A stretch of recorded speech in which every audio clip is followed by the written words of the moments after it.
سب سے بابرکت نکاح وہ ہے جو سب سے کم خرچے کے اندر ہو جائے۔ میں اپنی طرف سے نہیں بتا رہا ہوں، اللہ کے رسول کی حدیث ہے، فرما رہے ہیں کہ سب سے بابرکت نکاح وہ ہے جو سب سے کم خرچے میں ہو جائے۔ آج ہمارے اور آپ کے ہاں شادیوں کا حال کیا ہے؟ پوری زندگی کی جمع پونجی جو ہم کمائے رہتے ہیں، بلکہ اسی لیے کماتے ہیں کہ ہمیں اپنی بیٹی کی شادی کرنی ہے، جو جمع کر کے رکھتے ہیں بجائے اس کے کہ اپنے بچوں کے تعلیم پر خرچ کریں، اپنے بچوں کے کاروبار میں لگائیں تاکہ اس کے ذریعے آگے بڑھ سکے، نہیں، ساری کمائی جو زندگی بھر کمائی ہے شادیوں میں خرچ کر دیتے ہیں۔ میرے بھائیو، بزرگو، دوستو، جب اللہ کے رسول نے فرما دیا کہ اس نکاح کے اندر برکت ہوگا جب سب سے کم خرچے میں ہوں گے، ہمارے اور آپ کے نکاح کے اندر اتنا زیادہ خرچ ہوتا ہے، اگر ہمارے پاس نہیں ہوتا تو قرض لے کر کے کرتے ہیں۔ میرے محترم بزرگوں، دوستو، عزیز ساتھیوں، رمضان المبارک کا مبارک مہینہ گزر چکا ہے اور عید الفطر بھی گزر چکی ہے۔ اب ہمارے سماج، ہمارے معاشرے کے اندر ایک بہت ہی اہم سنت ہے نکاح کی، جسے انجام دیا جا رہا ہے۔ میرے بھائیوں، بزرگوں، دوستو، جو آیت کریمہ میں نے آپ حضرات کے سامنے خطبے کے اندر پڑھی ہے، اس آیت کا تعلق بھی نکاح سے ہے، اور ایک دو جگہ پر نہیں، کئی جگہ پر اللہ تبارک و تعالی نے نکاح کرنے کی ترغیب دلائی ہے۔ رسول پاک علیہ السلام کی آمد سے قبل جزیرۃ العرب کے جو حالات تھے، اس ماحول کے اندر، اس سماج کے اندر شادی کرنے کو عیب سمجھا جاتا تھا، نکاح کرنے کو لوگ اپنی بے عزتی سمجھا کرتے تھے، اسی لیے تو لوگ اپنی بچیوں کو زندہ درگور کیا کر دیتے تھے۔ ان کو یہ گوارا نہیں تھا کہ ہماری بیٹی کسی کے نکاح میں جائے، ہمارا کوئی داماد بنے۔ یہ جہالت کی رسم ان کے اندر رائج ہو چکی تھی، ان کے اندر عورتوں کی کوئی عزت نہیں تھی، کوئی مقام نہیں تھا۔ اس وقت عورتوں کی حیثیت یہ تھی کہ پیسوں کی لالچ میں شراب و کباب کی مجلسیں لگا کرتی تھیں، اور عورتوں کو دولت کی لالچ دے کر کے بلایا جاتا تھا، اور ناچ اور گانے کی مجلسیں لگا کرتی تھیں۔ یہ تھا مکے کا حال جب رسول پاک علیہ السلام کو باقاعدہ طور پر آپ کو نبی بنا کر کے لوگوں کے سامنے ظاہر نہیں کیا گیا تھا۔ بہت ہی گندا سماج تھا، تمام کی تمام برائیاں ان کے اندر رائج تھیں۔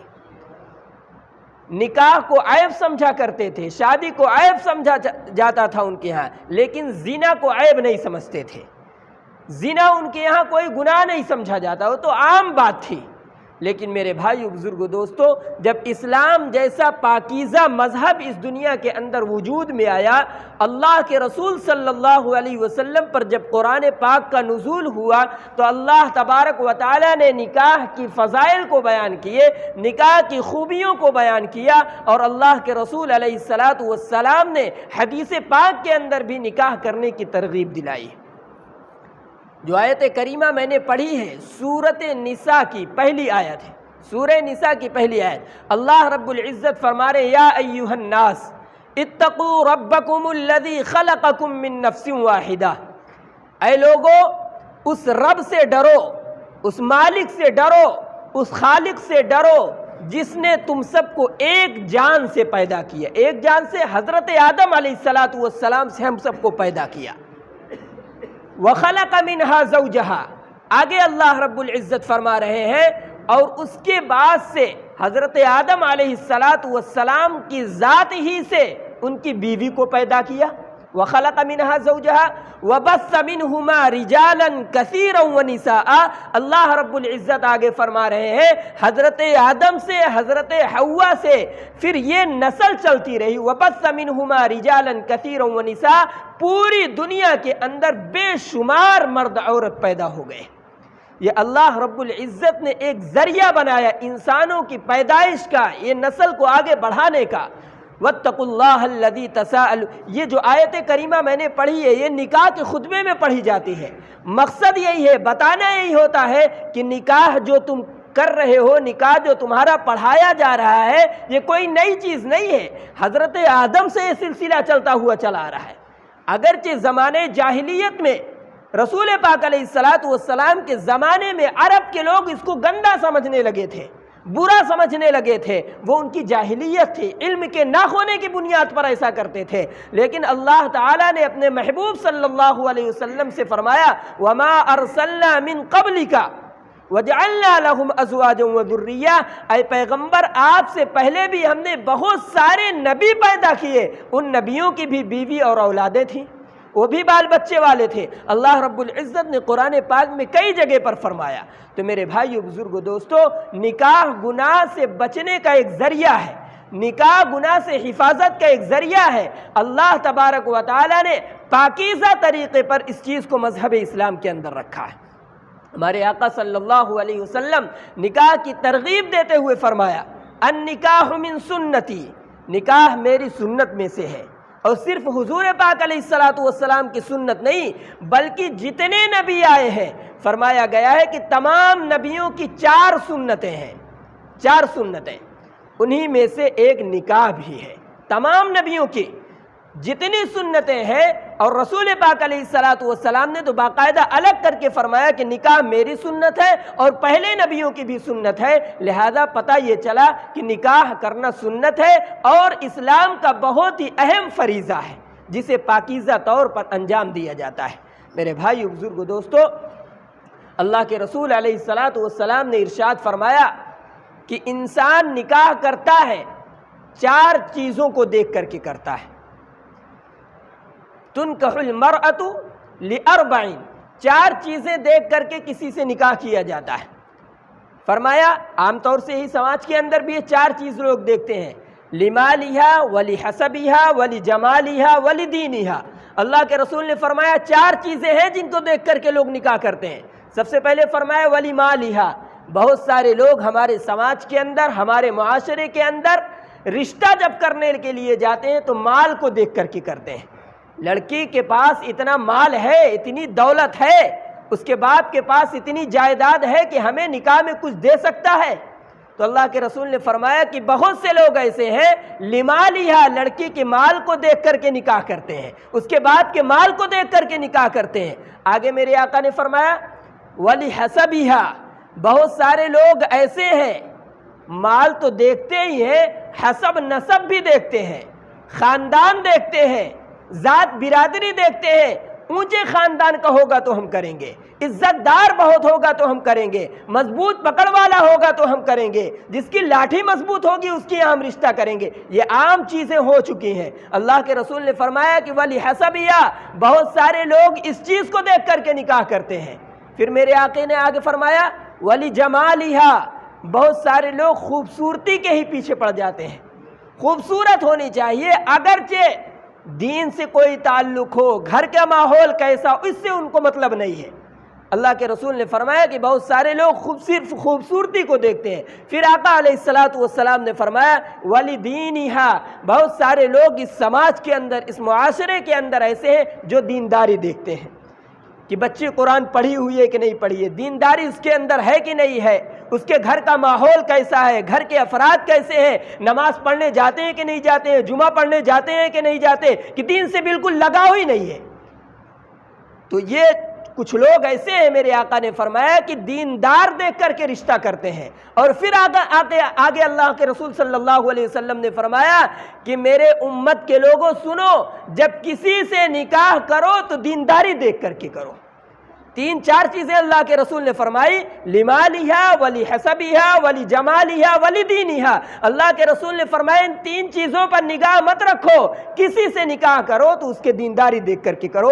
اگر وہ لڑکی فرما بردار ہے یا لڑکے کے گھر والے دیندار ہیں، لڑکا دیندار ہے، تو آپ کے گھر کی جو عزت ہے، آپ کے گھر کی جو بیٹی ہے جو اس کے نکاح میں جا رہی ہے، جب اللہ کا احترام کرے گا، رسول اللہ کی باتوں پر عمل کرے گا، تو آپ کی بیٹی کی بھی عزت کرے گا، آپ کی بیٹی کے ساتھ بھی عزت کا معاملہ کرے گا۔ ایسا نہیں ہوگا کہ آئے دن پتہ لگا کہ روز کوئی نہ کوئی شکایت ہی سننے میں آ رہی ہے، کبھی مار رہا ہے، کبھی پیٹ رہا ہے، کبھی ستا رہا ہے، کبھی جہیز کا مطالبہ کر رہا ہے۔ یہ کب کرے گا؟ جب اس کے اندر دینداری نہیں ہوگی۔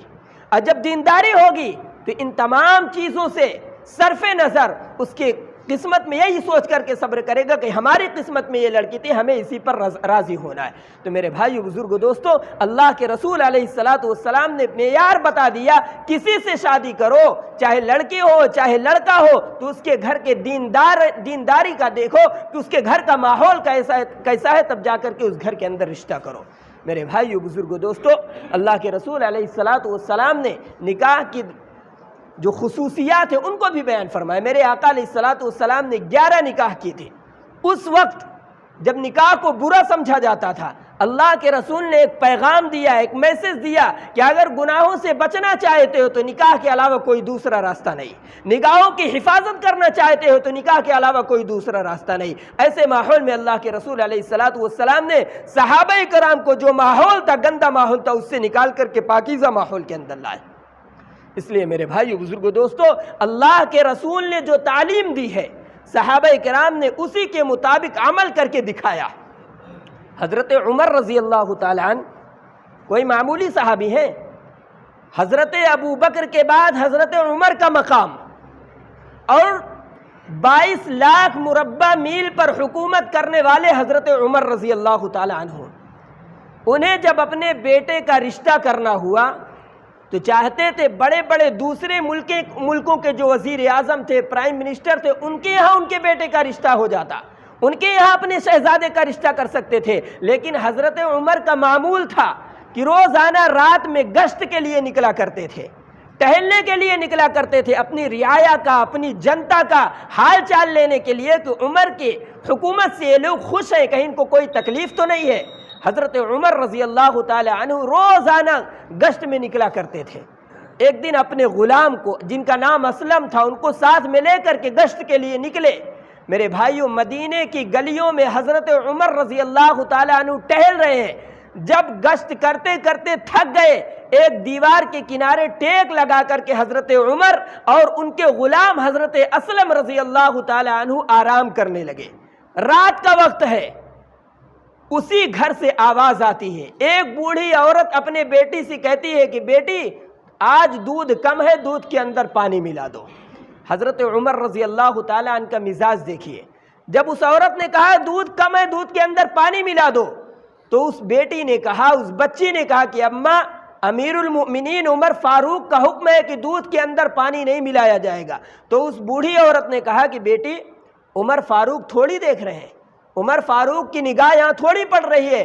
تو اس بچی نے جواب دیا کہ اماں، اگر عمر فاروق نہیں دیکھ رہے، عمر کا رب تو دیکھ رہا ہے، حضرت عمر کا خدا تو دیکھ رہا ہے۔ میرے بھائیو، حضرت عمر نے اپنے غلام حضرت اسلم سے کہا کہ اس کے دروازے پر نشان لگا دو، اس گھر کے دروازے کو اچھی طرح پہچان لو۔ حضرت اسلم نے پہچان لیا۔ حضرت عمر رضی اللہ تعالی عنہ نے صبح اپنے بیٹوں کو جمع کیا، اور بیٹوں کو جمع کرنے کے بعد حضرت عمر کے جو سب سے چھوٹے صاحبزادے تھے، حضرت عاصم رضی اللہ تعالی عنہ، ان سے فرمایا کہ بیٹا، میں ایک رشتہ تجویز کیا ہوں تمہارے لیے، اگر تمہیں منظور ہو تو رشتہ میں کر دیتا ہوں۔ حضرت عمر نے جب یہ بات کہی تو ان کا بیٹا تیار ہو گیا۔ میرے بھائیو، حضرت عمر رضی اللہ تعالی عنہ اپنے بیٹے کا نکاح کا پیغام اس گھر کے اندر بھیجے، اور اس غریب گھر کے اندر حضرت عمر نے اپنی بچی کا شادی کیا۔ مقصد کیا ہے؟ بتانا کیا ہے؟ حضرت عمر رضی اللہ تعالی عنہ نے کیا چیز دیکھا تھا اس بچی کے اندر، اس گھر کے اندر کیا دیکھا تھا؟ نہ دولت تھی، نہ حسن و جمال بھی نہیں دیکھا تھا حضرت عمر نے، نہ ان کے مال و دولت کو دیکھا تھا، نہ ان کے حسب نسب کا پتہ کیا تھا، صرف اس عورت کی، اس لڑکی کی دینداری کو دیکھا تھا۔ حضرت عمر نے شہزادے کا نکاح ان کے ساتھ کر دیا، جس کا نتیجہ کیا ہوا میرے بھائیو؟ آگے چل کر کے اسی نسل کے اندر حضرت عمر بن عبد العزیز رضی اللہ تعالیٰ عنہ جیسی شخصیت پیدا ہوتی ہے جو 3 بر اعظم پر حکومت کرتی، ایک ملک 2 ملک پر نہیں، 3 بر اعظم پر حکومت کرنے والے بادشاہ کا نام عمر بن عبد العزیز ہے، اور یہ شخصیت اسی بیٹی کی نسل سے ہے جو دودھ میں پانی ملانے کو اپنے ماں سے منع کی تھی۔ میرے بھائیو بزرگو دوستو، اللہ کے رسول کا یہ فرمان ہے، اگر دینداری دیکھ کر کے تم اپنی اولادوں کا نکاح کرو گے، اپنے بیٹوں کا نکاح کرو گے، اس نکاح کے اندر اللہ تبارک و تعالی برکت رکھیں گے۔ میرے آقا علیہ الصلوۃ والسلام کا ارشاد ہے ان اعظم النکاح برکتاً ایسرہ مؤوسۃ، سب سے بابرکت نکاح وہ ہے جو سب سے کم خرچے کے اندر ہو جائے۔ میں اپنی طرف سے نہیں بتا رہا ہوں، اللہ کے رسول کی حدیث ہے، فرما رہے ہیں کہ سب سے بابرکت نکاح وہ ہے جو سب سے کم خرچے میں ہو جائے۔ آج ہمارے اور آپ کے ہاں شادیوں کا حال کیا ہے؟ پوری زندگی کی جمع پونجی جو ہم کمائے رہتے ہیں، بلکہ اسی لیے کماتے ہیں کہ ہمیں اپنی بیٹی کی شادی کرنی ہے، جو جمع کر کے رکھتے ہیں بجائے اس کے کہ اپنے بچوں کے تعلیم پر خرچ کریں، اپنے بچوں کے کاروبار میں لگائیں تاکہ اس کے ذریعے آگے بڑھ سکے، نہیں، ساری کمائی جو زندگی بھر کمائی ہے شادیوں میں خرچ کر دیتے ہیں۔ میرے بھائیو، بزرگو، دوستو، جب اللہ کے رسول نے فرما دیا کہ اس نکاح کے اندر برکت ہوگا جب سب سے کم خرچے میں ہوں گے، ہمارے اور آپ کے نکاح کے اندر اتنا زیادہ خرچ ہوتا ہے، اگر ہمارے پاس نہیں ہوتا تو قرض لے کر کے کرتے ہیں۔ میرے بھائیو، بتائیے کیا ایسے نکاح کے اندر برکت ہو سکتی ہے؟ اللہ کے رسول کے فرمان کے خلاف جو نکاح کیا جا رہا ہے، اور معاف کریے ہمارے اور آپ کی شادیوں کے اندر تو وہ رسوم اور وہ جہالت کا مظاہرہ کیا جاتا ہے کہ حقیقت میں اگر ان چیزوں کا شریعت کے نظر سے تصور کیا جائے سراسر حرام کام ہوتے ہیں، سراسر حرام کام ہمارے اور آپ کے نکاحوں کے اندر ہوتا ہے۔ میرے بھائی، اللہ کے رسول نے فرمایا اعلنوا النکاح، نکاح کرو تو اعلان کر کے کرو، وجعلوہ فی المساجد، اللہ کے رسول نے فرمایا نکاح کرو مسجدوں کے اندر کرو۔ کیا ہمارے اور آپ کے اندر یہ عمل ہے؟ ہم اپنے گھر والوں کا، اپنے بچوں کا، اپنے بھائیوں کا نکاح مسجدوں کے اندر کرتے ہیں؟ ہم نہیں کریں گے تو کون کرے گا ان سنتوں پر عمل؟ اللہ کے رسول علیہ الصلوۃ والسلام کی ان باتوں پر کون عمل کرے گا؟ کون نہیں چاہتا کہ ہمارے گھر والوں کے اندر برکت ہو، ہمارے گھر والوں کے اندر آپس میں میل محبت ہو، رشتوں کے اندر برکت ہو؟ لیکن میرے بھائیوں، ہمیں اور آپ کو غور کرنا ہے، کیا ہم نے رسول اللہ کی ان باتوں پر عمل کیا ہے جس کے لیے اللہ کے رسول نے فرمایا برکت ہوگی؟ لیکن ہمارے یہاں تو شادیوں میں، بیاہوں میں وہ رسوم اور رواج نکل چکے ہیں میرے بھائیوں جو سراسر ناجائز ہیں۔ آج کل تو پیلے کپڑے کا رواج نکل چکا ہے، شادی سے ایک دن پہلے، 2 دن پہلے گھر کے سارے لوگ پیلے کپڑے پہنتے ہیں۔ شریعت سے کوئی تعلق نہیں ہے، سب غیر ضروری رسمیں ہیں، غیر مسلموں سے ہمارے اور آپ کے اندر داخل ہو رہے ہیں۔ اور حضور نے فرما دیا من تشبہ بقوم فہو منہم، جو کسی کے طریقے کو اختیار کرے گا، جو کسی کے طریقے پر چلے گا، جو غیر مسلموں کے طریقے پر چلے گا، وہ انہی میں سے ہوگا۔ آج یہ ساری جو رسوم ہمارے اور آپ کے اندر داخل ہوتی جا رہی ہیں، ان چیزوں سے بچنے کی ضرورت ہے۔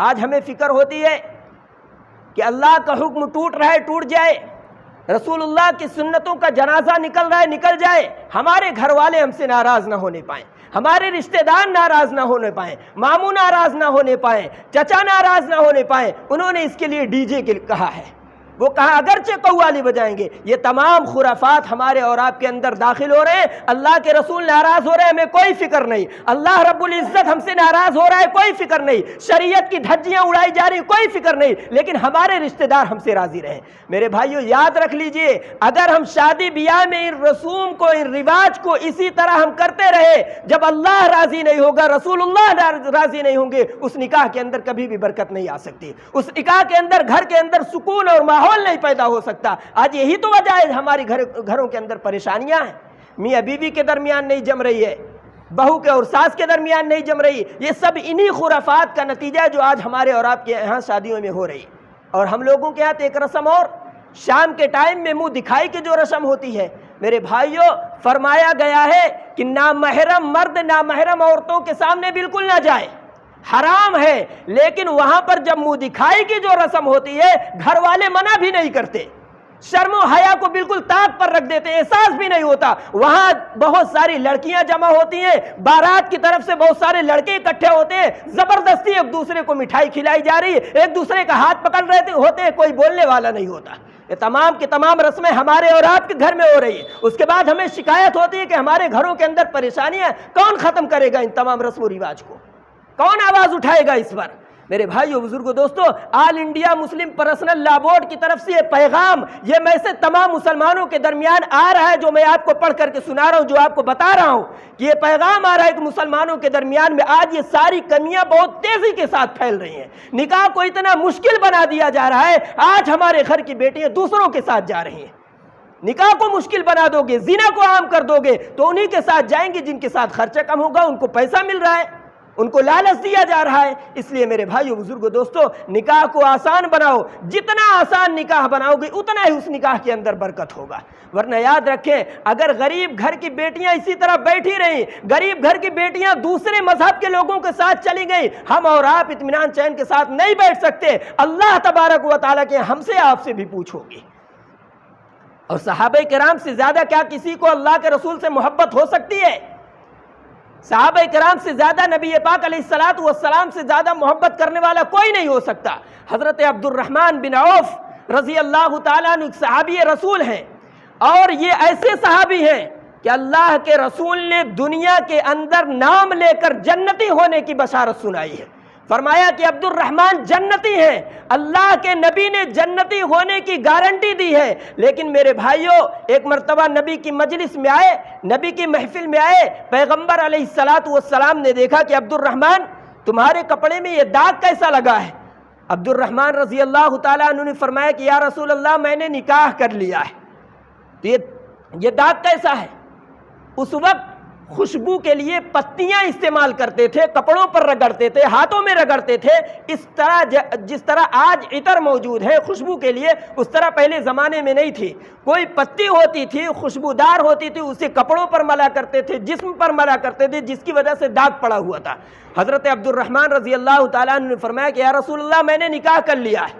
میرے آقا علیہ الصلوۃ والسلام نے فرمایا کہ عبد الرحمن نکاح کر لیے ہو تو ولیمہ کرنا، اگرچہ ایک بکری ہی کیوں نہ ہو، ولیمہ کرنا سنت ہے۔ میرے آقا نے فرمایا اولم ولو بشاتن، عبد الرحمن ولیمہ کرو چاہے ایک بکری ہی کیوں نہ ہو۔ میرے بھائیو، اس حدیث پر غور کریں، اس واقعے پر غور کریں۔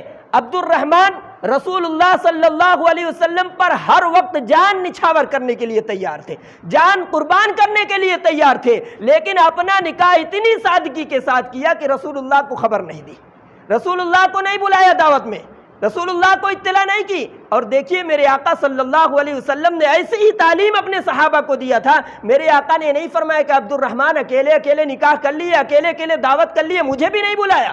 میرے آقا نے شکوہ نہیں کی، میرے آقا ہی نے تو یہ تعلیم دی تھی اپنے صحابہ کو، نکاح جتنی آسانی کے ساتھ ہو سکے اتنی ہی آسانی کے ساتھ نمٹا لو۔ اس لیے میرے بھائیوں، جب نکاح مشکل ہوگا، اصول بتا دیے گا، جب نکاح مشکل ہو جائے گا تو زنا عام ہو جائے گا۔ آج نکاح مشکل کر دیا گیا ہے تو زنا بہت عام ہو چکا ہے۔ میرے بھائیو، اللہ رب العزت ہم سب کو آقا صلی اللہ علیہ وسلم کی بتائے ہوئے طریقے کے مطابق نکاح کرنے کی، زندگی گزارنے کی توفیق عطا فرمائے۔ وآخر دعوانا الحمدللہ رب العالمین۔